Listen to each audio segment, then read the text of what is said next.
पति ने बना दिया घोड़ी और करने लगा पीछे से ये एक काम मर्द जरूर देखें। ऐसी कौन सी स्त्री थी जो अपने ही पति से दुखी होकर घोड़ी बन गई और करने लगी यह काम जिससे वह झूम उठी। वह कौन सी स्त्री थी, तो चलिए जानते हैं इस रहस्यमय कहानी के माध्यम से। तो बात उस समय की है। देवलोक के सबसे अच्छे शिल्पकार विश्वकर्मा को तो आप सभी अच्छी तरह से जानते ही हैं, जो वहाँ के सबसे अच्छे शिल्पकार थे, जिनकी एक पुत्री थी, उसका नाम संज्ञा था, जो बहुत ही सुंदर और रूपवान थी, जिसका रूप सबको मोहने वाला था। कहते हैं कि विश्वकर्मा की पुत्री दिन भर तपती हुई धूप में खेला करती थी। उसे ऐसा करते और खेलते बहुत आनंद आता था। उसे धूप में खेलते हुए देखकर ऐसा लगता था जैसे मानो सूर्य की तेज गर्मी का कोई असर उस पर नहीं होता था। इसी तरह से धीरे धीरे जब संज्ञा बड़ी हुई, यानी जवान हो गई, तब एक दिन विश्वकर्मा और उनकी पत्नी ने संज्ञा को बड़े मुग्ध भाव से सूर्य को निहारते हुए देखा। यह देखकर विश्वकर्मा अपनी पत्नी से बोले कि हे देवी, ऐसा लगता है कि हमारी बेटी सूर्य देव पर मोहित हो गई है। आप देख रही हो ना, कितने मुग्ध भाव से सूर्य देव को ताके जा रही है, यानी कि घूर घूर कर देखे जा रही है। तब विश्वकर्मा की पत्नी ने कहा कि हे स्वामी, मुझे भी ऐसा लगता है कि हमारी प्यारी बेटी सूर्य देव पर मोहित हो गई है।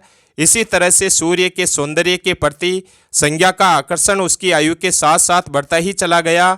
एक दिन की बात है, विश्वकर्मा अपनी बेटी को साथ लेकर हाथी पर बैठकर सैर करने के लिए निकले। तभी अपनी पुत्री को सूर्य की ओर निहारते हुए देखकर उन्होंने उससे पूछ लिया कि बेटी, अब तुम छोटी नहीं हो, बल्कि तुम बड़ी हो गई हो। मैं चाहता हूँ कि जल्दी से तुम्हारा विवाह कर दूँ। बताओ, किस देवता को तुम चाहती हो, किस देवता से तुम प्रेम करती हो, जो तुम्हारे लिए उचित हो, क्योंकि कहीं हम ऐसी भूल ना कर दें जो तुम्हारी बगैर मर्जी के हम किसी और देवता से तुम्हारा विवाह कर दें और तुम अपने जीवन में हमेशा परेशान रहो और दुखी होकर के हमसे अनुचित शब्द कहती रहो। ऐसा मैं हरगिज नहीं चाहता हूँ। बताओ, कौन सा देवता तुम्हारे दिल में बसा हुआ है। अपने पिता के यह शब्द सुनने के बाद संज्ञा ने उत्तर दिया और कहा कि पिताजी, आकाश में सूर्य देव से बढ़कर कोई तेजस्वी मेरे लिए नहीं है। यही सबसे अच्छे हमारे लिए वर होंगे, क्योंकि सूर्य से ज़्यादा कोई हमें तेजस्वी देवता दिखाई नहीं देता है, जो इतना प्रकाशमय है, जिनके अंदर बहुत सारा तेज है, जिनको देखते देखते हमारा मन कभी नहीं भरता। यही हमारे लिए उचित पति रहेंगे। अपनी बेटी की बात सुनकर विश्वकर्मा कहते हैं, ठीक है, हम सूर्य के साथ ही तुम्हारा विवाह करा देते हैं। इतना कहने के बाद में विश्वकर्मा जो थे, अपनी पुत्री को लेकर के सूर्य के पास में पहुंच जाते हैं और जाकर के उन्होंने अपनी पुत्री की इच्छा सूर्य देव को बताई और कहा कि हे सूर्य देव, मैं तुम्हारे पास अपनी बेटी का रिश्ता लेकर आया हूं। हमारी बेटी तुमसे प्रेम करती है और तुम्हें पसंद करती है। तुम्हारे अलावा किसी देवता को वह पसंद नहीं करती और तुम्हारे अंदर वह तेज देखती है। उस तेज पर मेरी बेटी प्रेम मुग्ध है। इसलिए हम अपनी बेटी का विवाह तुमसे करने के लिए आए हैं। तुम्हारी क्या इच्छा है, यह हमको साफ साफ बताओ। तब सूर्य देव कहते हैं कि हम तुम्हारी बेटी के साथ रिश्ता करने के लिए तैयार हैं। कहने का मतलब है, सूर्य देव ने संज्ञा के साथ विवाह करने के लिए वह रिश्ता स्वीकार कर लिया और बोले, आपकी पुत्री मेरे साथ विवाह करना चाहती है, यह मेरे लिए सौभाग्य की बात है। परंतु इससे यह तो पूछ लो कि क्या यह मेरा ताप सहन भी कर पाएगी या नहीं कर पाएगी। कहीं ऐसा ना हो कि यह मेरा ताप सहन ना कर पाए और इसके लिए वह काम करना पड़े जो इसने कभी सपने में भी नहीं सोचा होगा, अर्थात मुझको छोड़ करके ना जाना पड़े। इसलिए इससे पूछ लो। विश्वकर्मा जो थे, संज्ञा को एक तरफ ले जाते हैं और अकेले में जाकर के पूछते हैं कि बेटी, सूर्य देव का उत्तर तो तुमने सुन लिया है, अब तुम बताओ कि हर ऋतु में उनके तेज को तुम सहन कर लोगी या नहीं कर पाओगी। संज्ञा ने जवाब दिया, हाँ पिताजी, मैं बड़े विश्वास के साथ कहती हूँ कि मैं सूर्य देव के तेज को हमेशा सहन कर लूँगी, इसमें कोई दो राय नहीं है। तब विश्वकर्मा जाते हैं और सूर्य देव से कहते हैं कि हमारी बेटी आपका तेज सहने के लिए हर समय तैयार है, इसे कोई आपत्ति नहीं है। तब सूर्य देव जो हैं, विश्वकर्मा से संज्ञा के साथ विवाह करने के लिए हाँ कर देते हैं। कुछ ही दिनों के बाद विश्वकर्मा संज्ञा का विवाह सूर्य देव के साथ करा देते हैं। संज्ञा सूर्य देव के साथ उनके लोक चली जाती है। पति के साथ संज्ञा के दिन जो थे सुखपूर्वक बीतने लगे। धीरे धीरे समय गुजरने लगा। फिर उनके यहाँ एक पुत्र पैदा हुआ जिसका नाम रखा गया मनु। अनेक ऋषि मुनि बालक मनु को आशीर्वाद देने के लिए आए थे, यानी कि सूर्य देव के पास पहुँचे और उस बच्चे को आशीर्वाद देते हुए कहने लगे कि यह बालक ज्ञानियों में भी ज्ञानी होगा। इस तरह की भविष्यवाणी जो थी ऋषिगण करने लगे और आशीर्वाद भी सच निकला। जब वह बालक कुछ बड़ा हुआ तो ऋषि मुनियों से शिक्षा ग्रहण करने लगा। सूर्य देव और संज्ञा को अपने बेटे पर गर्व था। वह बहुत ही प्रेम से अपने बेटे का लालन पालन करते थे। फिर अचानक एक बार की बात है, ग्रीष्म ऋतु में सूर्य की किरणें बहुत ही प्रखर हो गई। उनका तेज अपनी चरम सीमा पर जा पहुंचा। संज्ञा की चमड़ी जो थी वह उनके तेज से झुलसने लगी। सूर्य देव ने उसे अपने पास बुलाया तो वह अपनी आंखों पर हाथ रखकर उनके पास में पहुंची। तब सूर्य देव बोले कि हे प्रिय, मेरी ओर देखो। तुमने अपनी आंखें क्यों ढक ली? नेत्र खोलो और मेरी ओर देखो, मैं तुम्हारा पति हूँ। तब संज्ञा ने जवाब दिया, स्वामी, आपके ताप से मेरी आंखें नहीं खुल पा रही है।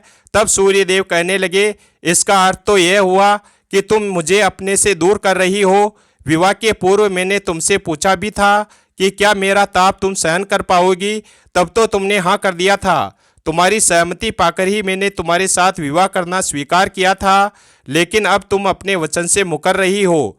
सूर्य देव क्रोधित होते हुए पूछने लगे, ऐसा तुम क्यों कर रही हो? तब संज्ञा ने कहा कि स्वामी, इसमें मेरा कोई दोष नहीं है। आपका ताप ही इतना प्रखर है कि मैं उस ताप के सामने बिल्कुल झुलसी जा रही हूँ, जली जा रही हूँ। यह सुनकर के सूर्यदेव और भी कुपित हो उठे और बोले, सुनो संज्ञा, प्राणवान वस्तुओं को जीवित रखने वाला मैं ही हूँ, परंतु तुमने मेरी ओर से आंखें बंद कर ली है। अतः तुम्हारे गर्भ से जो बालक उत्पन्न होगा वह यम होगा, अर्थात मृत्यु का देवता होगा। संज्ञा वहाँ से भाग जाना चाहती थी, लेकिन बच्चों का मोह उसे विवश किए हुए था, इसलिए वहाँ से वह भागने में असमर्थ थी, जा नहीं पा रही थी। इधर तभी संज्ञा ने एक अपने रूप वाली छाया स्त्री को बनाया और उसका नाम भी छाया पड़ा, जो हूबहू संज्ञा की ही प्रतिलिपि थी, यानी कि उसकी तरह बिल्कुल सेम थी। वही सूरत थी, वही मूरत थी, और उसने इस विषय में छाया से मदद लेने का निश्चय किया। उसने छाया को बुलाया और अपनी समस्या बताई। संज्ञा की समस्या सुनकर छाया बोली, मुझे क्या करना होगा बहन, बताइए क्या आदेश है? जवाब दिया, तुम संज्ञा बनकर मेरे पति के पास जाओ और उनकी पत्नी और मेरे बच्चों की मां बनकर वहीं रहो। तब छाया कहने लगी कि हे बहन, यदि उन्होंने मुझसे पूछ लिया तो मैं क्या बताऊं? जवाब दिया, तो तुम कहना कि मैं संज्ञा हूं, परंतु भेद मत खोलना। छाया ने कहा, यह तो मैं सब कर लूंगी, लेकिन मेरी भी एक शर्त है। सूर्य देव कभी मुझ पर बिगड़े या श्राप देने लगे तो मैं सारा भेद खोल दूंगी। तब संज्ञा ने कहा कि ठीक है छाया, अब तुम जाओ और मेरे बच्चों को संभालो। जाते समय छाया कहने लगी कि हे बहन, तुमने मुझे बहुत ही कठिन काम सौंपा है, फिर भी मैं भरसक प्रयत्न करूंगी कि तुम्हारे आदेश को निभा पाऊं। इतना कहने के बाद छाया वहाँ से चली गई। उसके जाने के बाद संज्ञा सोचने लगी, मैं मायके जाती हूँ तो माँ और पिताजी मुझे देखकर प्रसन्न होंगे। मैं कुछ समय तक वहाँ पर रहूँगी, परंतु पिताजी कहेंगे कि स्त्री की शोभा पति के घर रहने में ही है। ऐसे ही विचारों में उलझी वह मायके को चल पड़ी। रास्ते में उसके मस्तिष्क में उलझने टकराने लगी। वह सोचने लगी, पिताजी जब मुझे लौट जाने को कहेंगे तब मैं जंगल में चली जाऊंगी। इतना सोचने के बाद में संज्ञा अपने मायके में पहुंच जाती है।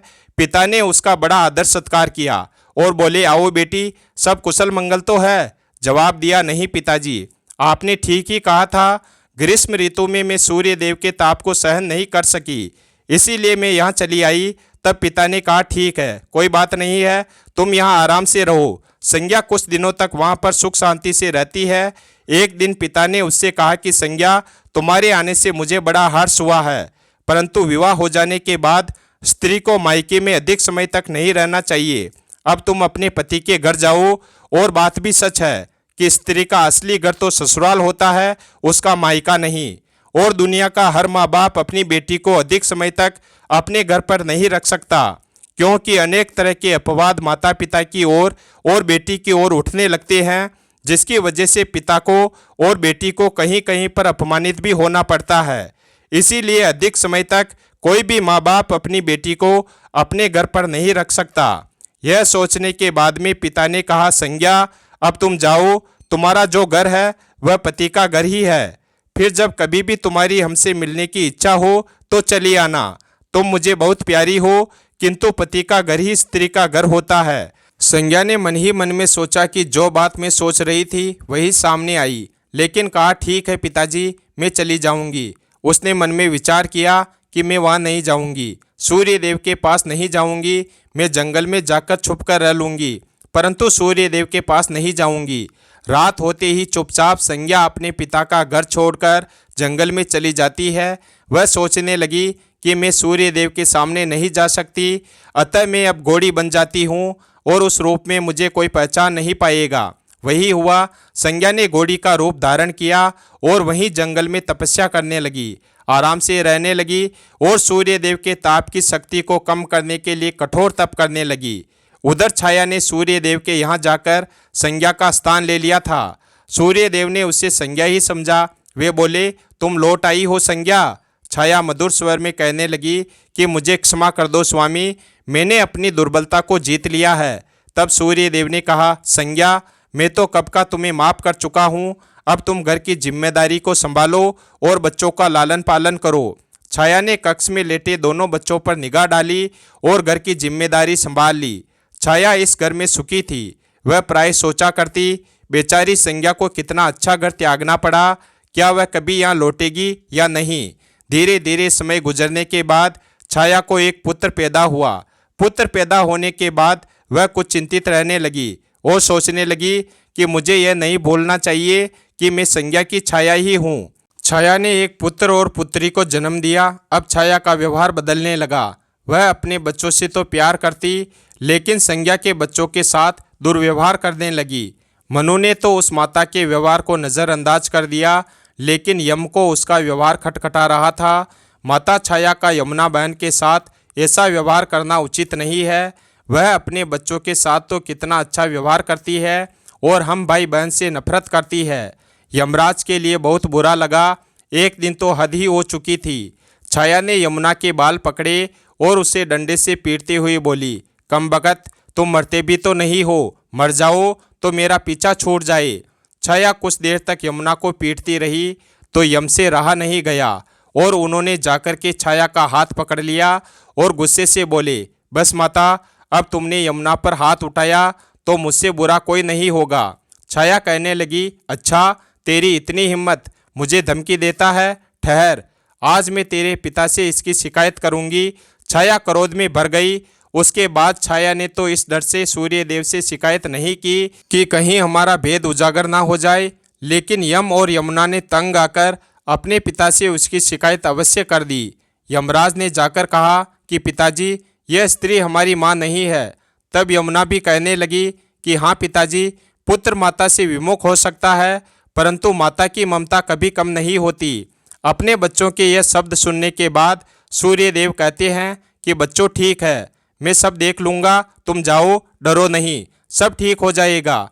ऐसा कहकर सूर्य देव ने बच्चों को धैर्य बंधाया, लेकिन बच्चों के जाते ही सूर्य देव सोच में पड़ गए और सोचने लगे, बच्चे ठीक ही कहते हैं, यह अवश्य ही कोई माया बनी है। सूर्य देव गुस्से में भरकर छाया के पास पहुँचे और उसके बाल पकड़कर खींचते हुए बोले, सच बताओ तुम कौन हो, अन्यथा मैं तुम्हें कठोर दंड दूंगा। तब छाया डर से कांपती हुई कहने लगी, ठहरिए स्वामी, मैं संज्ञा की छाया हूँ। वह आपकी देखभाल का भार किसी को सौंपे बिना नहीं जाना चाहती थी, इसीलिए उसने मुझे आपके पास भेज दिया है। सूर्य देव ने पूछा, वह कहाँ गई है? तब छाया ने कहा कि वह अपने पिता के यहाँ गई है। सूर्य देव जो थे सीधे विश्वकर्मा के पास पहुँचे और उनसे पूछा कि संज्ञा कहाँ है। तब विश्वकर्मा ने कहा कि संज्ञा ने कहा कि वह तुम्हारे तेज से बचने के लिए यहाँ आई थी। सूर्य देव ने पूछा, अब कहाँ है? तब पिताजी ने ध्यान करके पता किया और कहा कि उसने घोड़ी का रूप ले लिया है और वह जंगल में घूमती रहती है और तुम्हारे तेज को घटाने के लिए तपस्या कर रही है। तब सूर्य देव ने कहा कि आप मेरा तेज घटा दीजिए, फिर उसे खोजने के लिए चलते हैं। विश्वकर्मा ने सूर्य देव के तेज का 8वां भाग छांट दिया, जिससे उनका तेज घट गया। फिर वे संज्ञा को खोजने निकल चले। उन्होंने कुछ राहगीरों से पूछा कि तुमने इधर कहीं घोड़ी को देखा है? तब उन्होंने बताया, हाँ, एक विलक्षण घोड़ी को हमने नदी के पास विचरण करते हुए देखा है। फिर सूर्यदेव ने पूछा कि उसमें विलक्षण की क्या बात है? हे राहगीरों, मुझे सही सही बताओ। तब उन्होंने कहा कि वह घोड़ी मानवीय भाषा में बोलती है। तब सूर्यदेव ने सोचा, तब तो वह हमारी संज्ञा ही होगी। इधर सूर्य देव जो थे घोड़ी के जब निकट पहुंचते हैं तो वहां जाकर के घोड़ा का रूप बना लेते हैं। फिर सूर्य देव जो घोड़ा बने थे वह घोड़ी के साथ में यानी कि संज्ञा के साथ में वहाँ विचरण करते हैं। फिर अश्विनी कुमारों का संज्ञा के गर्भ से जन्म होता है। उसके बाद में सूर्य देव ने कहा कि अब घोड़ी का रूप तुम त्याग दो।